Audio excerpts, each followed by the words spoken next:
नमस्कार आपण देखुछंती टेक विज्ञान आपण मानक घरे इलायची निश्चय अछि किंतु आपण मानक मध्यरु अधिकांश लोक माने इलायचीर गुण जानि नाहंती। देखंतु इलायची एमिति गोटे जिनिस या द्वारा आपण माने असाध्य गुप्त रोग को मध्य ठीक करि पारिबे। आपण माने जिउ समस्या पई हजार हजार लक्ष लक्ष टंका खर्च कर देइछंती केवल मात्र गोटे इलायची रे से सब ठीक होई जिवो। एही इलायची आपण मानक घरे अछि ए कथा जानती किंतु यह प्रयोग केमिति करा जाए काहेकि प्रयोग करा जाए से सब बोधे जानि नाहंती किंतु मु आपण मानक एही वीडियो रे सब किछि कहिबी। आपण माने वीडियो टिकु धैर्यर सहित देखंतु तापर इलायचीर प्रयोग विधि फायदा जानि पारिबे। यह हेउछि संजीवनी। जदि कोनोसी व्यक्ति प्रतिदिन गोटे चामच क्षीर सहित व्यवहार करती से केबे मध्य बुढ़ा हेबे नाही आ बुढ़ा माने व्यवहार कले से माने पुनी थरे भेंडिया हेइ जिवे। यह स्त्री पुरुष समस्त व्यवहार करि पारिबे। अधिक विवरणी पई आपण माने एही वीडियो देखि नियंतु। जदि कोनोसी पुरुषर लिंग अति छोट कम से कम 4-5 इंच हबो से माने लंबा मोटा करिया पई चाहछंती ताहले व्यवहार करंतु एही टेक विज्ञान तेल।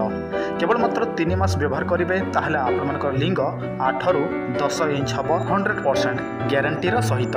जदि आपण माने अन्य कोनोसी वशीकरण प्रयोग करिसंती किंतु आपण मानकर वशीकरण हो नाही, जदि आपण माने काहाकू प्रेम करंती से आपण मानकू प्रेम करे नाही ताहले आपण माने एही वशीकरण ताबिज निश्चय व्यवहार करंतु।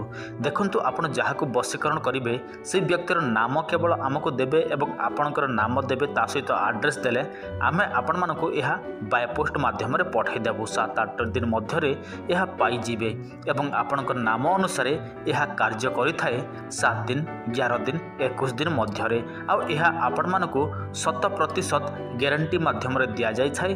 तेणु चिंता करिवार कोनोसी आवश्यक नाही। एहा पूर्वर अनेक लोक एही ताबिज नै सारी छंती। जदि आपण मानकू विश्वास लागु नाही आपण माने हमर चैनल देखि नियंतु। सेठी आमे अनेक लोकंकर मेसेज आपण मानकू देखै देइछु जो माने व्यवहार करि सारी छंती। तेणु आपण माने काहाकू वशीकरण करिया पई चाहंती व्यवहार करंतु एही ताबिज। ता सहित आपण माने सट्टा जुआ लॉटरी गंजा लड़ई खेल जदि खेलंती ताहले व्यवहार करंतु ध्रुत विजय ताबिज। देखंतु आपण मानकू किछि करिवार नाही आमे आपण मानकू सब किछि प्रस्तुत करिकि पठाई देबु।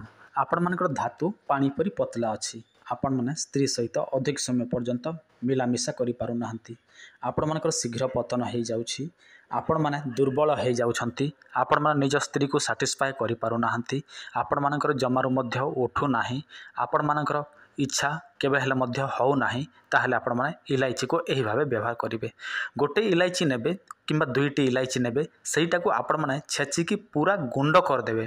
देखंतु केवल मंजी नेबे छाली नेबे नाही। तापरे गोटे ग्लास क्षीर नेबे किंतु खांटी गाय क्षीर ही व्यवहार करिवे। अधिकांश लोक कहंती ओमफेड रे व्यवहार करिवु, अधिकांश कहंती अमूल रे व्यवहार करिवु। देखंतु ओमफेड अमूल रे व्यवहार करिवे आपण मानको सेति की फायदा मिलिवो नाही। तेणु आपण माने होय तो गाय क्षीर मईसी क्षीर व्यवहार करंतु। तो कौन करेंगे आपण मैंने गोटे ग्लास उषुम क्षीर ने सेठी को पकई देवे घांटी देवे एवं रात्रि रे शोइबा आगरु सेटा पीजिबे। एही भाबे आपण माने लगातार 15 दिन पर्यंत पीबे ताहले देखिबे आपण मानकर सब किछि वृद्धि हेबाकू लागिबो। किंतु आपण माने सबठु बेटर हबो आपण माने 3 मास पर्यंत पीबे। आउ केवल आपण माने रिजल्ट जानिबा पई चाहंती ताहले आपण माने 15 दिन व्यवहार करके देखिबे।